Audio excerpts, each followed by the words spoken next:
புயல் மற்றும் மழையால் ராமேஸ்வரம் அடுத்த ஓலைக்குடா கிராமத்திற்கு செல்லும் பிரதான சாலை சேதமடைந்துள்ள நிலையில் ராணுவ வீரர்கள் சாலையை சீரமைத்து வருகின்றனர். மேலும் விவரங்களை எமது செய்தியாளர் விஸ்வநாதன் வழங்கிட கேட்கலாம்.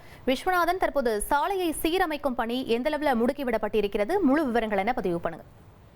வணக்கம். ராமேஸ்வரம் அடுத்த ஓலக்கடா பகுதியில் பாத்தீங்கன்னா 400க்கும் மேற்பட்ட மீனவர் கிராமங்கள் குடும்பங்கள் வசித்து வராங்க. அந்த பகுதிக்கு செல்லக்கூடிய பிரதான சாலையானது வங்கக்கடலில் ஏற்பட்ட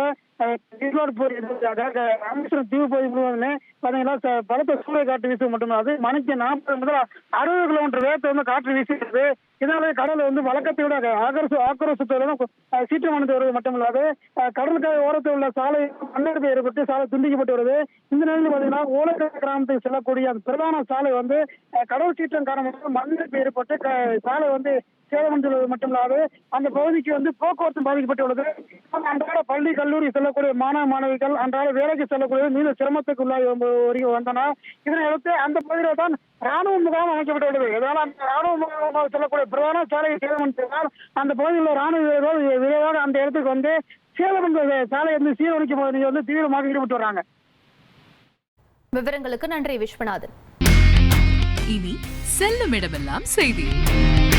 தந்தி டிவியின் வாட்ஸ்அப் சேனலை ஃபாலோ பண்ணினா செல்லருக்கும் இடமெல்லாம் செய்தி.